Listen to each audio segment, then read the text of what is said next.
Good evening student.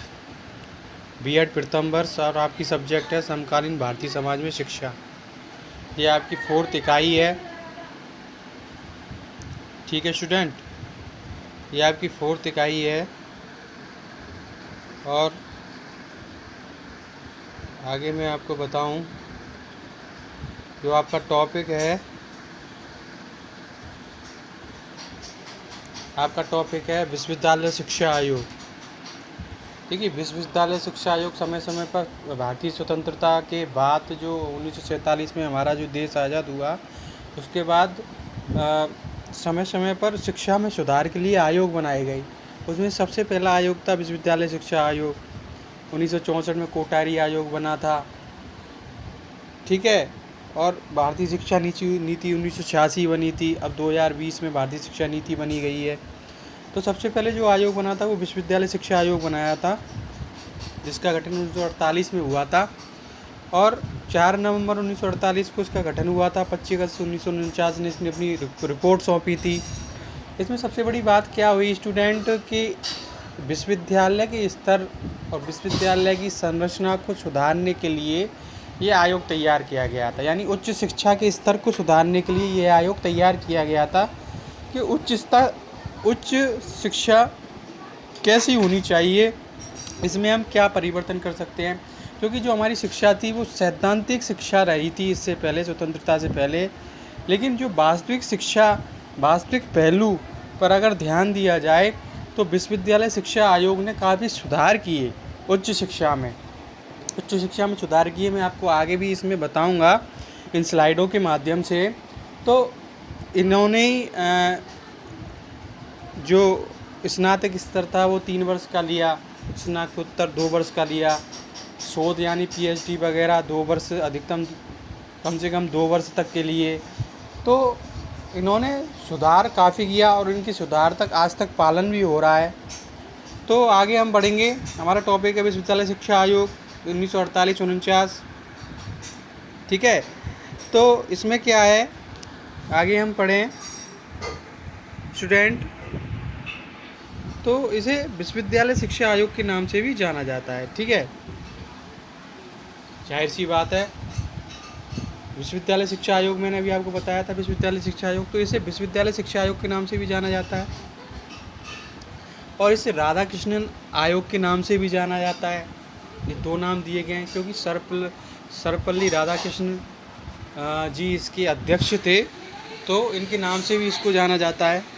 ठीक है। अब हम इसकी शिक्षा के स्तर के सुधार के लिए बात करें तो देखिए, केंद्रीय शिक्षा सलाहकार बोर्ड एवं अंतर विश्वविद्यालय शिक्षा परिषद ने भारत सरकार विश्वविद्यालय शिक्षा आयोग का गठन करने का सुझाव दिया। ठीक है। केंद्रीय शिक्षा सलाहकार बोर्ड एवं अंतर विश्वविद्यालय शिक्षा परिषद ने भारत सरकार विश्वविद्यालय शिक्षा आयोग का गठन करने का सुझाव दिया, जिसे राधा कृष्णन आयोग के नाम से जानते हैं। मैंने आपको बताया विश्वविद्यालय शिक्षा आयोग या राधा कृष्णन शिक्षा आयोग 1948-49 में इसकी स्थापना है। और ये अक्सर करके आपके बीएड का तो टॉपिक है ही, ये बीएड में तो आता ही है, लेकिन कंपटीशन एग्जाम में भी आ जाता है कि राधा कृष्णन आयोग की स्थापना कब हुई, इसके अध्यक्ष कौन थे और इसमें क्या क्या बातें रखी गई, इसकी संरचना क्या है, शिक्षण संकाय है, शिक्षण स्तर, जो मैं अभी आपको बाद में बताऊंगा। तो ठीक है फ्रेंड्स, मैंने आपको बताया इसे विश्वविद्यालय शिक्षा आयोग के नाम से भी जाना जाता है। शिक्षा के स्तर को सुधारने के लिए ये बनाया गया और केंद्रीय सलाहकार बोर्ड और अंतर विश्वविद्यालय शिक्षा परिषद ने भारत सरकार विश्वविद्यालय शिक्षा आयोग का गठन करने का सुझाव दिया, जिससे राधा कृष्ण आयोग के नाम से जाना जाता है। डॉक्टर सर्वपल्ली राधाकृष्णन इस आयोग के अध्यक्ष थे। ठीक है स्टूडेंट, तो डॉक्टर सर्वपल्ली राधाकृष्णन के अध्यक्ष थे। आगे हैं, मैंने आपको बताया था स्वतंत्रता से पूर्व भारतीय शिक्षा सैद्धांतिक मूल्य पर आधारित थी, वास्तविक जीवन से बहुत दूर थी। ठीक है, सैद्धांतिक मूल्यों पर आधारित थी, सिद्धांत पर ही चले आ रही थी। अंग्रेजी शिक्षा थी, जो नियम अंग्रेज बना देते थे वही उसी आधार पर चली आ रही थी। तो कोई वास्तविक आधार नहीं था, वास्तविक जीवन का कोई आधार नहीं था कि एक मानव को कैसे तैयार किया जाए, भारत के लिए कैसे संगठित शिक्षा तैयार किया जाए, एक पुरुष के लिए, एक मानव के लिए एक शिक्षा कैसे तैयार किया जाए, एक व्यवहारिक शिक्षा भी, एक तकनीकी शिक्षा भी, एक व्यावसायिक शिक्षा भी कैसे तैयार की जाए, उसका कोई आधार नहीं था स्वतंत्रता से पहले। तो स्वतंत्रता के बाद जब शिक्षा आयोग आया तो इसका आधार बना। आगे भारतीय शिक्षा का स्तर अन्य देशों की अपेक्षा तुलनात्मक रूप से अच्छा नहीं था, ये आप सभी जानते हैं कि भारत में ब्रिटिश शासन था। ब्रिटिश शासन में अंग्रेजी सत्ता थोपी जाती थी, अंग्रेजी भाषा थोपी जाती थी। प्रादेशिक भाषाओं का भी उन्होंने माना था, लेकिन अंग्रेजी भाषाएं बहुत थोपी जाती थी, तो शिक्षा का विकास नहीं था स्वतंत्रता से पहले। अब वास्तविक विकास हुआ है वो स्वतंत्रता के बाद हुआ है, क्योंकि हमारा जो देश था हिंदी भाषी देश है, इंग्लिश भाषी देश नहीं है। तो हमारे लोगों को हिंदी ज़्यादा समझ में आती है, तो हिंदी भाषा के आधार पर हमारे देश का विकास हुआ। तो इसलिए 4 नवंबर 1948 में डॉक्टर सर्वपल्ली राधाकृष्णन की अध्यक्षता में भारत सरकार द्वारा विश्वविद्यालय शिक्षा आयोग का गठन किया गया। ठीक है, कब गठन किया गया? 4 नवंबर 1948 को। किसके द्वारा? सर्वपल्ली राधाकृष्णन की अध्यक्षता में। ठीक है, और इस आयोग ने 25 अगस्त 1949 में भारत सरकार को अपनी रिपोर्ट सौंपी। ठीक है, जो भी विश्वविद्यालय की संरचना थी, जो भी विश्वविद्यालय के स्तर था, शिक्षण संकायें थी, शिक्षण स्तर था, संगठन था, जो भी तकनीकी थी, उसके आधार पर इस आयोग ने, यानी राधाकृष्णन आयोग ने, जिसकी स्थापना 4 नवंबर 1948 को हुई थी, उसकी रिपोर्ट 25 अगस्त 1949 को सौंपी गई। ठीक है फ्रेंड्स, आगे है स्वतंत्रता प्राप्ति के पश्चात राधाकृष्णन आयोग स्वतंत्र भारत का पहला शिक्षा आयोग था। ये आप नोट कर लीजिएगा। स्वतंत्रता प्राप्ति के पश्चात, यानी स्वतंत्रता के बाद हमारा देश 1947 को आज़ाद हुआ था, तो उसके बाद 1948-49 में ये पहला आयोग था जो शिक्षा के ऊपर, ये स्वतंत्र भारत में बनाया गया था शिक्षा के ऊपर, जिसे हम राधाकृष्णन आयोग कहते हैं, जिसे हम विश्वविद्यालय शिक्षा आयोग कहते हैं। इसकी स्थापना 4 नवंबर 1948 को हुई थी। ठीक है फ्रेंड्स, आगे इस आयोग को विश्वविद्यालय शिक्षा आयोग के नाम से भी जाना जाता है, आप जानते हैं, क्योंकि इस आयोग की नियुक्ति, देखिए ध्यान देना, क्योंकि इस आयोग की नियुक्ति विश्वविद्यालय की शिक्षा के स्तर की व्यवस्था, संरचना की जांच और तात्कालिक समस्याओं का पता लगाकर इसके संबंध में भारत सरकार को आवश्यक सुझाव देना था। यानी विश्वविद्यालय की शिक्षा के स्तर की व्यवस्था, कैसा स्तर होना चाहिए, ठीक है, अध्यापकों की व्यवस्था कैसी होनी चाहिए, संकायों की व्यवस्था कैसी होनी चाहिए, किस प्रकार की विषय होनी चाहिए, ठीक है, और संरचना, व्यवस्था, संरचना, शिक्षण स्तर की जांच और तत्कालीन समस्याओं का, जो हमारे वर्तमान में जो सब 1948-49 में जो समस्याएं थी, हम उसके आधार पर कैसी शिक्षा हम दे सकते हैं, एक अच्छे नागरिक कैसे तैयार कर सकते हैं, कैसी शिक्षा हम दे सकते हैं, तो उसकी तत्कालीन समस्याओं के आधार पर इस आयोग को गठन किया गया और इस आयोग ने अपनी रिपोर्ट दी। तो लगाकर इसको संबंध में भारत सरकार को आवश्यक सुझाव देना था। इस आयोग का लक्ष्य ही ये था कि तत्कालीन परिस्थितियों के आधार पर शिक्षा में कैसे सुधार हो, तो इसका सुझाव भारत सरकार को देना था। ठीक है, आगे विश्वविद्यालय से आयोग के सुझाव। अब इसके सुझाव क्या हैं? देखिए साहब, कोई भी संगठन, कोई भी गठन बनता है तो बहुत से आयोग बने हमारे, चाहे प्रशासनिक आयोग बने, हर जो भी सरकार कोई भी नीति बनाती है तो नीति बनाने से पहले आयोग बनाती है कोई भी, तो आयोग बनाती है। तो ये भी एक विश्वविद्यालय शिक्षा आयोग था। विश्वविद्यालय शिक्षा आयोग के अध्यक्ष सर्वपल्ली राधाकृष्णन थे। तो इन्होंने अपने सुझाव दिए, आगे इनके सुझाव माने भी गए। देखिए, सुझाव देते हैं, सुझाव मानना ना मानना सरकार के ऊपर है, वो कैसे किस तरह से स्थिति पैदा करे, लेकिन इस आयोग के सुझाव माने गए क्योंकि स्वतंत्रता के बाद सबसे पहला आयोग था। तो विश्वविद्यालय शिक्षा आयोग ने विश्वविद्यालय की शिक्षा के स्तर को बढ़ाने के लिए निम्न मुख्य पहलुओं में अपने सुझाव दिए। ठीक है, पहला है शिक्षा संकाय। शिक्षा संकाय या शिक्षण संकाय, हम शिक्षण संकाय भी बोल सकते हैं। इसमें बताया गया अध्यापकों के प्रकार बताए गए। इसमें 4 प्रकार अध्यापकों के बताए गए कि कौन कौन से होने चाहिए, प्रोफेसर, रीडर, ठीक है, प्रशिक्षक वगैरह, जो आगे मैं बताऊंगा आपको। शिक्षण का स्तर कैसा होना चाहिए, शिक्षण का स्तर बताया गया है कि विश्वविद्यालय स्तर पर कितने विद्यार्थी होने चाहिए, महाविद्यालय स्तर पर कितने विद्यालय होने चाहिए, और विश्वविद्यालय की शिक्षा और संगठन, जो मैं आपको अभी आगे बताऊंगा कि कौन से स्नातक स्तर पर और आपका स्नातक स्तर, ठीक है, ये मैं आपको बताऊंगा क्योंकि इस आयोग ने जो सुझाव दिए हैं वो है इसमें। ठीक है, आगे है पहले नंबर हमारा शिक्षण संकाय आया था। शिक्षा संकाय, शिक्षण संकाय, तो शिक्षा या शिक्षण संकाय को 4 श्रेणियों में विभाजित किया, यानी शिक्षकों को 4 श्रेणियों में विभाजित किया था। शिक्षकों को, इसमें आप ध्यान रखना, शिक्षकों को 4 श्रेणियों में विभाजित किया था इस आयोग ने। नंबर 1 था प्रोफेसर, दूसरा था पाठक या रीडर, तीसरा था व्याख्याता, चौथा था प्रशिक्षक। इन आधार पर 4 प्रकार के आपके टीचरों को बांटा गया।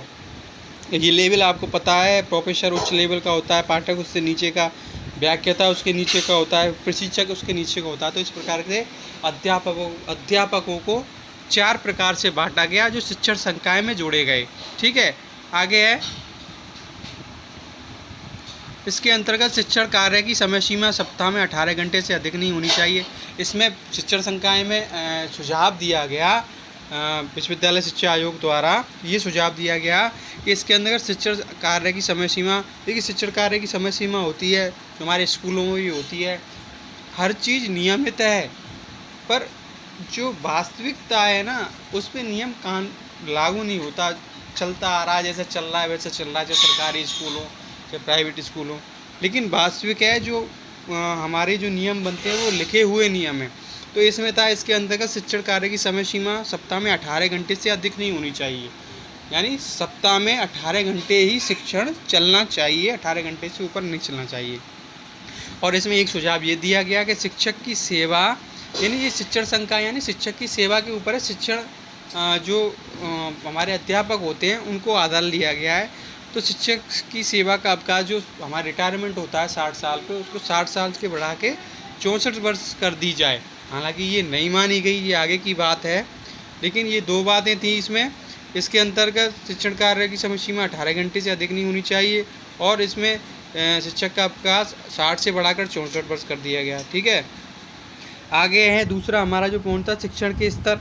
शिक्षण के स्तर में क्या था फ्रेंड्स, कि विश्वविद्यालयों में 3000 से और उनसे संबंधित महाविद्यालय में 1500 से अधिक विद्यार्थियों की संख्या नहीं होनी चाहिए।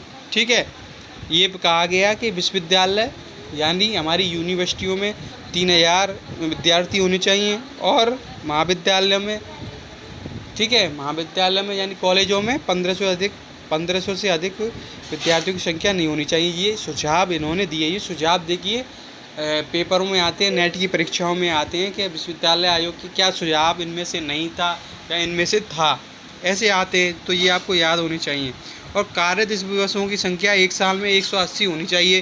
कार्य दिवस जो होते हैं हमारे सत्र होता है, मालूम अप्रैल से होता है मार्च तक, मार्च से होता है अप्रैल तक, जो भी सत्र पहले था 1948-49 में, उसमें बताया गया है कि एक साल में 180 होनी चाहिए कार्य दिवसों की संख्या। ठीक है, कार्य दिवसों की संख्या यानी पढ़ाई की और जो भी कार्य हैं अपने विश्वविद्यालय महाविद्यालय की, उनकी संख्या 180 दिन होनी चाहिए, परीक्षा को छोड़कर। यानी इसमें परीक्षा को शामिल नहीं किया गया है, जो परीक्षाएं हमारी होती हैं उसको छोड़कर 180 दिन में होनी चाहिए। ठीक है, तीसरा है परीक्षाओं के स्तर को उठाने के लिए फर्स्ट सेकंड और थर्ड श्रेणी के लिए न्यूनतम, आज भी चलते हैं हमारे फर्स्ट सेकंड और थर्ड, देखिए ये जब से चलते आ रहे हैं हमारे, जब से विश्वविद्यालय आयोग बना तभी से, थोड़ा बहुत चेंज होता जाता है लेकिन तभी से चलता आ रहा है ये। देखिए फर्स्ट श्रेणी में 70, ठीक है, थोड़ा सा इसमें करेक्शन है, फर्स्ट सेकंड और थर्ड श्रेणी में जोड़ा गया। फर्स्ट में श्रेणी में आपको 75% जोड़ा गया है फर्स्ट श्रेणी में, ठीक है, और सेकंड श्रेणी में आपको 55% जोड़ा गया है। ठीक है, और थर्ड श्रेणी में 40% जोड़ा गया है। इसमें थोड़ी सी मिस्टेक हो गई है स्टूडेंट, जो भी आप पढ़ें, जब भी आप पढ़ें इसको, तो फर्स्ट में 75 पढ़ें, सेकंड में 55 पढ़ें, और थर्ड में आप 40% होनी चाहिए। यानी जो हमारी डिवीज़न आती है फर्स्ट सेकंड थर्ड, इसका मापदंड, इनका क्राइटेरिया होना चाहिए। फर्स्ट डिवीज़न 75% तक आएगी, सेकंड डिवीज़न 55% तक आएगी, और थर्ड डिवीज़न 40% तक आएगी। ये मापदंड इसमें रखे गए। ठीक है, अगला है विश्वविद्यालय शिक्षा की संरचना एवं संगठन। ये तीसरा पॉइंट था आपका, विश्वविद्यालय शिक्षा आयोग की संरचना एवं संगठन। ये भी बहुत मोस्ट पार्ट है इसका।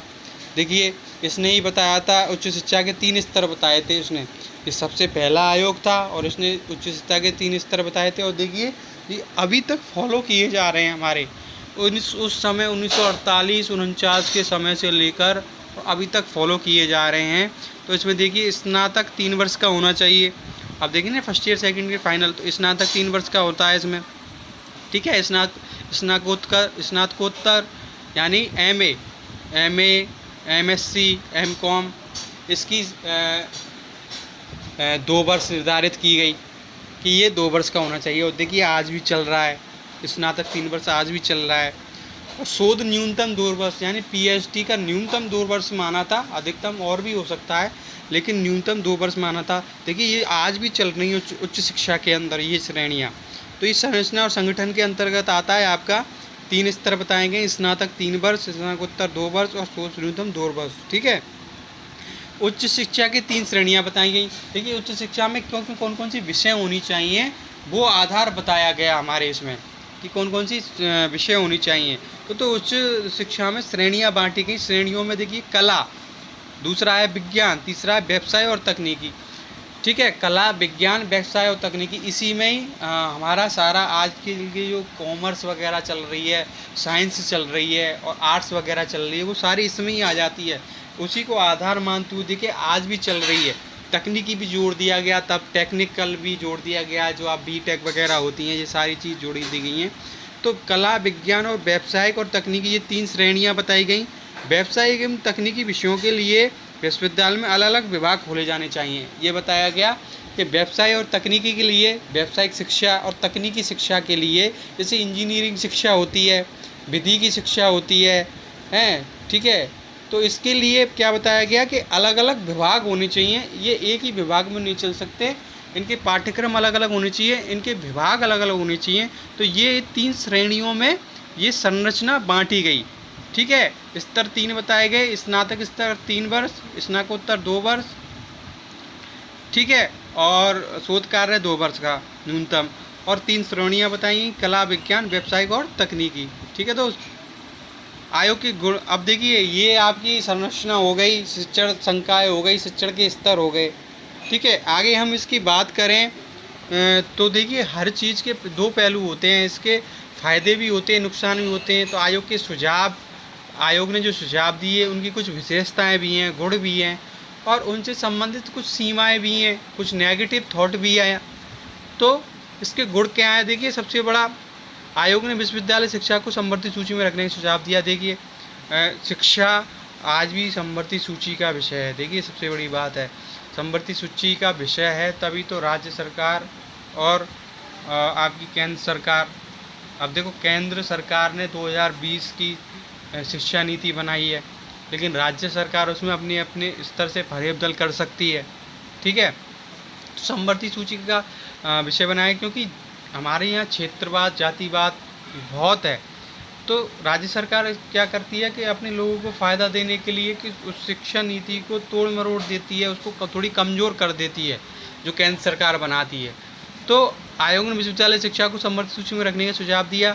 देखिए 3 सूची होती हैं, आपको पता हो, संविधान में आपने पढ़ी हो, राज्य सूची और संघ सूची और समवर्ती सूची। तो इसको समवर्ती सूची में रखा गया जिससे राज्य सरकार और केंद्र सरकार दोनों ही कार्य कर सकें। यह पहला आयोग था जिसने 3 वर्षीय स्नातक पाठ्यक्रम बदल दिया। देखिए ये क्वेश्चन आ जाते हैं अक्सर करके, और ये नेट में आते हैं, आपको मैं बताऊं। ठीक है, ये पहला आयोग था जिसने 3 वर्षीय स्नातक पाठ्यक्रम पर बल दिया। देखिए first year, second year, final जो होती हैं आपकी, तो इसी के आधार पर ही ये पहला ही आयोग था जिसने ये अनुशंसा दी थी। और देखिए ये अनुशंसा आज भी चली आ रही है, चाहे BA हो, चाहे BSc हो, चाहे BCom हो, 3 साल की होती हैं हमारी। तो ये बहुत बड़े गुण इस आयोग ने, इस आयोग की विशेषताएं, इस आयोग के गुण हैं। ठीक है, तीसरा है शिक्षकों को वेतनमान और सुधार संबंधी सुझाव दिया। शिक्षकों का वेतनमान और सुधार संबंधी, देखिए शिक्षकों का वेतनमान क्या होना चाहिए और अब क्या चल रहा है और इसमें अब क्या सुधार हो सकता है, इससे योग्य व्यक्ति इस ओर आकर्षित। देखिए हम सब आप सब पढ़ रहे हैं, शिक्षक भी बनेंगे, तो हर कोई इंसान चाहता है कि हमारी सैलरी अच्छी हो। अगर सैलरी अच्छी होती है तो हम ज़्यादा आकर्षित होते हैं, ज़्यादा मेहनत करते हैं।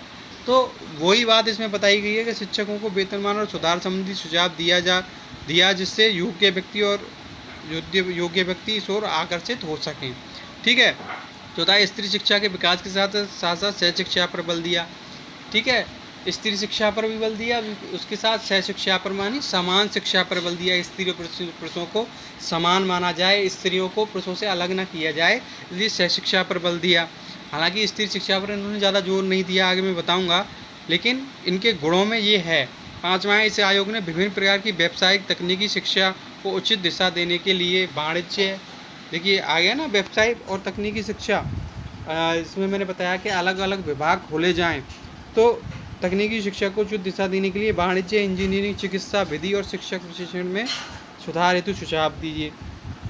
ठीक है, वाणिज्य यानी कॉमर्स, इंजीनियरिंग, बीटेक वगैरह होती है, चिकित्सा हमारी विधि, और शिक्षक प्रशिक्षण यानी हमारी बीएड जो होती है, शिक्षक प्रशिक्षण के सुधार हेतु सुझाव दिए जाएं और इनके अलग अलग विभाग भी बनाए जाएं।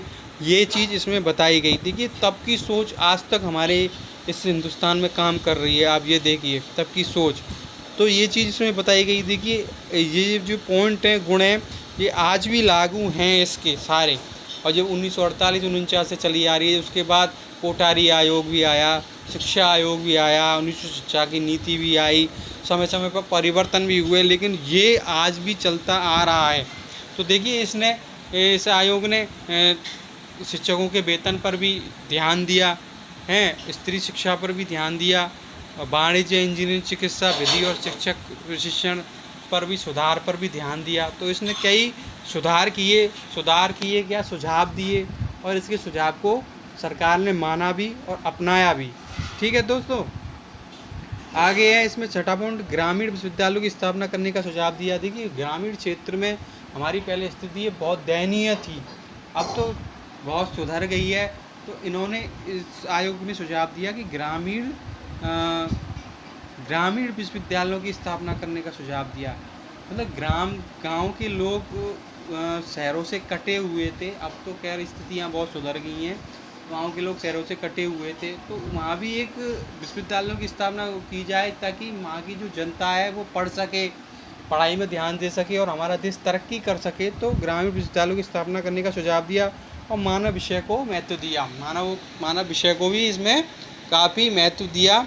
मानव से संबंधित व्यवहारिक, जो आपके बिजनेस से संबंधित होते हैं, जो आपके उद्योग धंधों से संबंधित जो विषय होते हैं, देखिए तकनीकी के साथ साथ उद्योग धंधों से जो आदमी अपने जीविकोपार्जन कर सके, ऐसे विषय भी जोड़े जाएं। तो यही इसका मतलब है, मानव विषय को महत्व दिया, जिससे व्यक्ति पढ़ के अपना रोजगार कर सके। ठीक है, अब इसके गुण थे, तो निश्चित बात है इसके अवगुण भी होंगे, सीमाएं भी होंगी। तो देखिए सीमाएं हैं इसकी, गुणों के साथ हम गुण तो बता देते हैं, लेकिन उसके साथ हमारी अवगुण भी पैदा होते हैं। तो इसके अवगुण क्या हैं? शिक्षकों के वेतन, कार्य और सेवा दिशाओं के संबंध में जो सुझाव प्रस्तुत किए वे विशेष उपयोगी, महत्वपूर्ण नहीं थे, इससे शिक्षकों को विशेष लाभ नहीं मिला। देखिए इस आयोग ने शिक्षकों के वेतनमान के लिए कार्रवाई की, लेकिन परिस्थितियाँ और दशाएँ ऐसी होती हैं कि वो कारगर नहीं हो पाती हैं। तो उस समय की परिस्थितियाँ और दशाएँ ऐसी थी कि ये कारगर नहीं हो पाया। शिक्षकों के वेतन के संबंधित जो भी कार्य था वो कारगर सिद्ध नहीं हो पाया, उपयोगी सिद्ध नहीं हो पाया। तो इसलिए इसका ये अवगुण है। तो शिक्षकों को इससे विशेष लाभ नहीं मिला, हालांकि इस आयोग ने अनुशंसा दी, लेकिन सरकार ने इनकी नहीं मानी होगी, नहीं सोची होगी इसके बारे में, इनका जो वेतनमान है नहीं बढ़ाया होगा, तो इस चक्कर में इसका ये अवगुण हो गया। और दूसरा है, उच्च शिक्षा का माध्यम स्वीकृत क्षेत्रीय भाषाएं होनी चाहिए। ठीक है, क्षेत्रीय भाषाएं यानी जिस क्षेत्र में विश्वविद्यालय है, यहाँ के लोग जाति भाषाएं जैसी हैं उस आधार पर क्षेत्रीय भाषा होनी चाहिए। तो दूसरी ओर यह सुझाव दिया कि जब तक क्षेत्रीय भाषाओं को इस योग्य नहीं बनाया जाए हैं, ठीक है, तब तक अंग्रेजी को ही शिक्षा का माध्यम बनाया जाए। ठीक है, अगर क्षेत्रीय भाषाएं संगठित ना हो, क्षेत्रीय भाषाओं से शिक्षा आगे नहीं बढ़ पाए, ठीक है, तब तक वहाँ अंग्रेजी भाषा जोड़ी जाए। मतलब ये दो चीज़ बदल दी, क्षेत्रीय भाषाएं भी आ गई, अंग्रेजी भाषाएं भी आ गई। अब देखिए तीसरी ओर यह सुझाव दिया कि किसी भी क्षेत्र में राष्ट्रभाषा हिंदी के माध्यम से शिक्षा की सुविधा दी जाए। तो इसकी ये बहुत ही अवगुण है कि क्षेत्रीय भाषा भी आ गई, अंग्रेजी भाषा भी आ गई, और अब राष्ट्रभाषा हिंदी को भी जोड़ दिया जाए। यानी जहाँ जहाँ क्षेत्रीय भाषा है वहाँ क्षेत्रीय भाषा नहीं है, वहाँ अंग्रेजी भाषा जोड़ दी जाए, अंग्रेजी भाषा से संतुष्टि नहीं है वहाँ हिंदी भाषा जोड़ दी जाए। तो ये अवगुण हो गया, ये डिमेरिट्स हो गई, इस आयोग की सबसे बड़ी भूल हो गई ये। ठीक है, आगे है धार्मिक शिक्षा, स्थिर शिक्षा की अवहेलना की गई। देखिए स्थिर शिक्षा इसमें आई है, लेकिन स्त्री शिक्षा पर इतना जोर नहीं दिया गया, तो धार्मिक शिक्षा पर भी इतना जोर नहीं दिया गया। दोनों ही बात है, धार्मिक शिक्षा पर भी जोर नहीं दिया गया, स्त्री शिक्षा पर भी जोर नहीं दिया गया, केवल मात्र बात ही कही गई। ठीक है, जो आपके गुणों में आया था ना, गुण में क्या आया था, स्त्री शिक्षा पर जोर दिया गया, तो ये सिर्फ बात ही रहेंगी। आपके वेतन भत्ते आए थे शिक्षकों के, तो सुझाव दिया था, सरकार ने नहीं माना, तो स्त्री शिक्षा की भी अवहेलना की गई। धार्मिक शिक्षा पर भी जोर नहीं दिया गया। जो अनुष्ठान होते हैं, जो ज्योतिष होते हैं, ज्योतिषाचार्य होते हैं, उनको जो धार्मिक शिक्षाएं दी जाती हैं कि ग्रह नक्षत्रों को पढ़ के, जो ये भी तो एक होती है, संस्कृतों के जो विद्वान होते हैं, तो ज्योतिषाचार्य होते हैं, तो वो उस धार्मिक शिक्षा पर भी बल नहीं दिया गया इस आयोग द्वारा। चौथा है, आयोग द्वारा सुझाए गए ग्रामीण कॉलेज और विश्वविद्यालयों की स्थापना संबंधी सुझाव, धन की कमी के कारण क्रियान्वयन। ग्रामीण विश्वविद्यालयों की सुझाव दिया, लेकिन तब हमारे देश की स्थिति क्या थी? जब हमारे देश की स्थिति बहुत ही ख़राब थी, जब हमारा देश स्वतंत्र हुआ था तो अंग्रेज हमारे सारा धन संपत्ति लूट ले गए थे, हमारे पास कुछ नहीं था, तो हमारी स्थिति ये बहुत ख़राब थी। तो धन की तो कमी आप जानते हो होती हो, धन की इतनी कमी थी कि विश्वविद्यालय खोलना तो बहुत दूर की बात थी। फिर भी इस आयोग ने काफ़ी कुछ सफलता प्राप्त की। ठीक है, काफ़ी कुछ दिया, आज तक चलता आ रहा है, तो ये भी एक सफलता की निशानी है। इस आयोग द्वारा जो नियम कानून बनाए गए, जो सुझाव दिए गए, देखिए वो आज तक मान्य हैं हमारे देश में। तो ये है विश्वविद्यालय शिक्षा आयोग। विश्वविद्यालय शिक्षा आयोग 1948 से 49, 4 नवंबर 1948 की स्थापना हुई थी। सर्वपल्ली राधाकृष्ण ने इसकी स्थापना, इसके अध्यक्ष बनाए गए थे। मैंने आपको बताया 3 स्तर बताए थे, शिक्षण संकाय, शिक्षण स्तर और इस विद्यालय की संरचना मैंने आपको बताया था 3 स्तर पे बांटे थे। स्नातक स्तर 3 वर्ष, स्नातकोत्तर 2 वर्ष और पीएचडी शोध कार्य 2 वर्ष, और कला, विज्ञान, व्यवसाय और तकनीकी ये विषय तैयार किए गए थे, ये श्रेणी तैयार की गई थी। इस श्रेणी के आधार पर विषय तैयार किए गए थे और इनके अलग अलग विभाग दिए गए थे। तो फ्रेंड्स, मैंने आपको बताने की पूरी कोशिश की है भारतीय शिक्षा आयोग, विश्वविद्यालय शिक्षा आयोग। मैं आशा करता हूँ कि आपकी समझ में ज़रूर आया होगा। और ठीक है दोस्तों, हैं।